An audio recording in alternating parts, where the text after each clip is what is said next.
नमस्कार शेतकरी मित्रांनो, मी आहे सोमनाथ आणि तुम्ही पाहत आहात सोमा 07।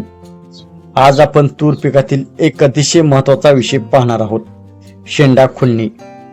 अनेक शेतकरी शेंडा खोडतात, पण योग्य शेंडा कोणता, किती खोडायचा आणि कधी खोडायचा हे माहिती नसल्यामुळे अपेक्षित उत्पादन मिळत नाही।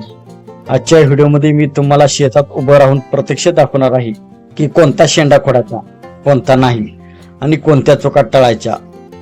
हा व्हिडिओ शेवटपर्यंत पहा, कारण शेवटी मी अशी एक चूक सांगणार आहे जी अनेक शेतकरी करतात। मित्रांनो, सर्वात प्रथम शेंडा खुडणी म्हणजे काय हे आपण जाणून घेऊयात। तर शेंडा खुडणी म्हणजे झाडाच्या मुख्य वाढणाऱ्या टोकाचा कोवळा भाग काढणे। झाडाची वाढ मुख्य शेंड्याकडे चाललेली असते। जेव्हा आपण हा शेंडा काढतो तेव्हा झाड बाजूच्या फांद्या काढण्यास सुरुवात करते। यामुळे झाडाचा आकार वाढतो, फुले जास्त येतात, शेंगा जास्त लागतात आणि उत्पादन वाढण्यास मदत होते।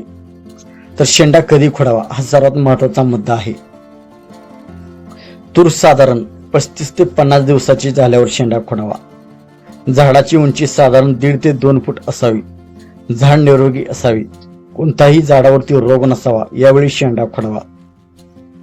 जर झाड खूप लहान असेल तर शेंडा खोडू नका, आणि जर खूप उशीर झाला असेल व फुलोरा सुरू झाला असेल तर शेंडा खुडणीचा फायदा कमी होतो।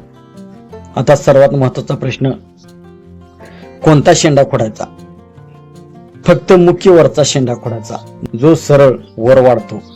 फक्त वरचा 2 ते 3 इंच कोवळा भाग हाताने किंवा कात्रीने काढायचा। बाजूला आलेल्या फांद्यांना हात लावायचा नाही, त्या फांद्याच पुढे उत्पादन देतात। जर बाजूच्या फांद्या कापल्या तर उत्पादन कमी होऊ शकते, म्हणून लक्षात ठेवा, एक झाड एकच मुख्य शेंडा। शेंडा खुडल्यानंतर मित्रांनो काय होते? शेंडा खुडल्यानंतर 7 ते 10 दिवसात नवीन फुटवे दिसू लागतात। झाड अधिक दाट होते, बाजूच्या फांद्या वाढतात, प्रत्येक फांदीवर फुले येतात, शेंगा वाढतात, झाड मजबूत बनते। तर शेतकरी कोणत्या चुका करतात?